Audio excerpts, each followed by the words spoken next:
Students, आज हम पढ़ेंगे अकरेंस ऑफ ओजोन के ओजोन जो है वो कहाँ पाई जाती है, ओजोन है क्या।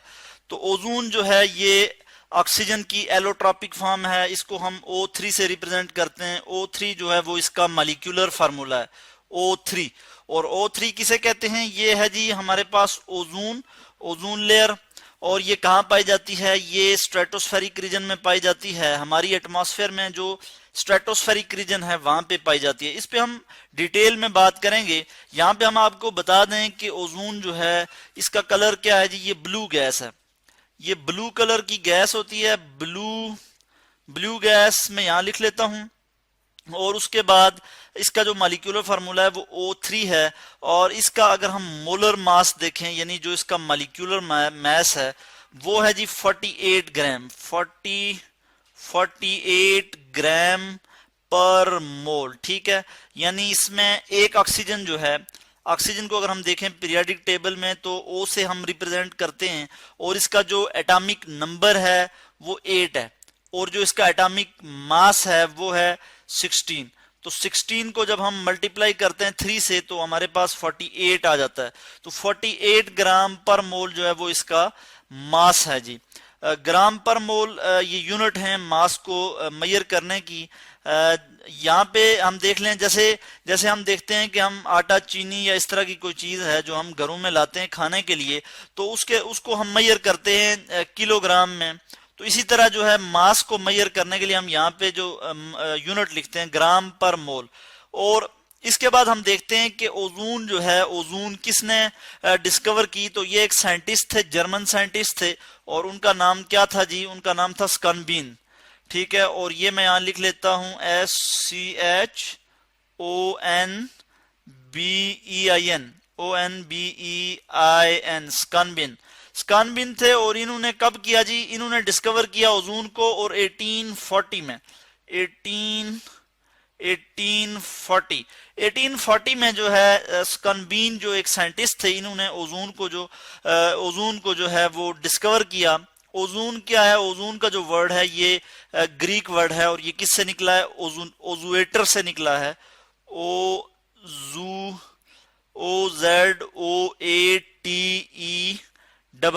ओजुएटर। तो ये ओजुएटर से निकला है। और इसके मीनिंग क्या है? कि इसके मीनिंग है जी स्मेल। तो यहाँ पे मैं इसको थोड़ा मूव करवा देता हूँ, नजदीक हो जाएगा इसके, ओजुएटर। ठीक है, ओजुएटर जो है ये ग्रीक वर्ड है। मैं यहाँ लिख लूं कि ग्रीक वर्ड है। और इसके क्या मीनिंग है? इसके मीनिंग क्या है मैं यहाँ लिख लेता हूं कि मीन स्मेल, यानी स्मेल। तो ओजुएटर से जो है ये वर्ड निकला है ओजोन। और सबसे पहले इसको डिस्कवर किसने किया? स्कनबिन। और ये जर्मन साइंटिस्ट थे और 1840 में इन्होंने इसको डिस्कवर किया। ओजोन जो है कहां पाई जाती है, इसकी हम बात करते हैं। तो ओजोन जो है ये स्ट्रेटोस्फेयर के रीजन में होती है। स्ट्रेटोस्फेयर का जो रीजन है ये हमारी एटमॉस्फेयर में मौजूद होता है। मैं यहाँ पे आपको एक डायग्राम दिखा दूं, यहाँ से इससे आपको क्लियर हो जाएगा। इसको मैं यहाँ पे दिखा देता हूं, बल्कि इसको स्क्रॉल कर लेते हैं हम नीचे और इसको हम नीचे देख लेंगे यहाँ पे कि ये जो सनलाइट है, सनलाइट आ रही है और ये ओजोन की एक लेयर है। इस पे अभी हम बात करते हैं। यानी इसमें क्या हो रहा है कि ओजोन जो है वो हमारी एटमॉस्फेयर में जिस रीजन में मौजूद है उसे हम स्ट्रेटोस्फेयर कहते हैं।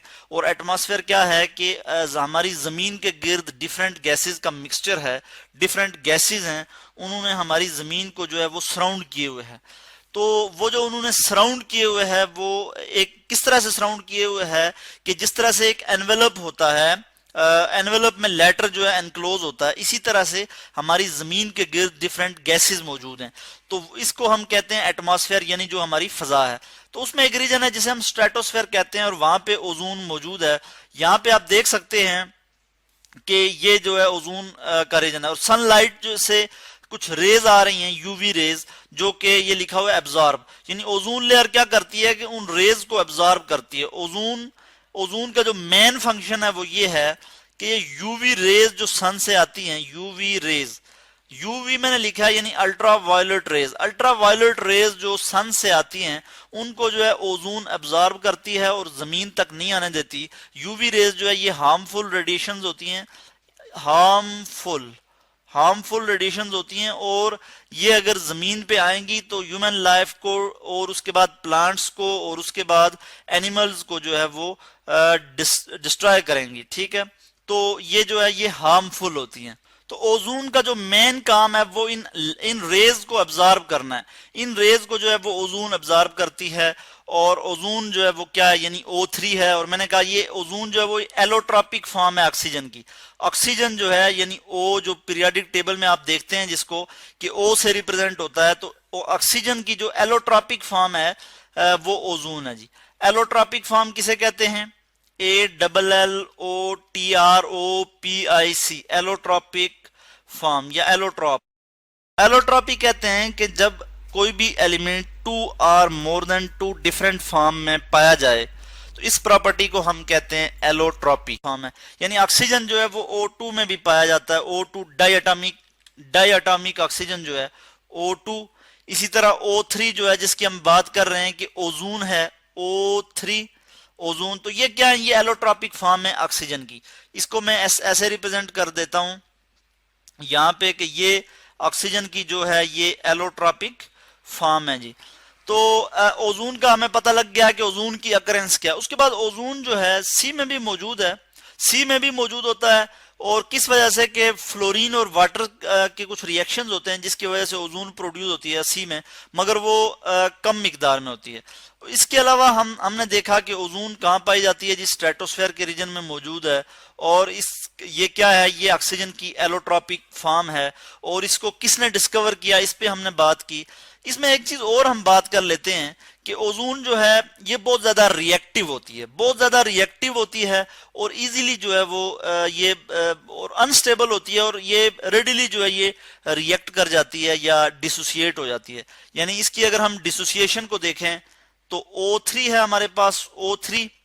ठीक है, और ये क्या है जी? गैसियस फॉर्म में है। जब ये डिसोसिएट होगी ओजोन, तो ओजोन डिसोसिएट होगी तो O2 एटॉमिक ऑक्सीजन आ जाएगा, और सॉरी डाई एटॉमिक ऑक्सीजन आ जाएगा, यानी जो हमारे पास गैस है ओजोन सॉरी ऑक्सीजन गैस है। और उसके बाद एटॉमिक ऑक्सीजन जो है उसको हम यहां लिख लेते हैं O, यानी ये क्या है जी? एटॉमिक ऑक्सीजन है, और इसके साथ कुछ एनर्जी भी जो है वो रिलीज होगी। तो ओजोन जो है वो बहुत ज्यादा रिएक्टिव है, और ये जब डिसोसिएट होती है तो डायटॉमिक ऑक्सीजन इससे हमें हासिल होता है। तो ये था जी आज का हमारा टॉपिक, अकरेंस ऑफ ओजोन।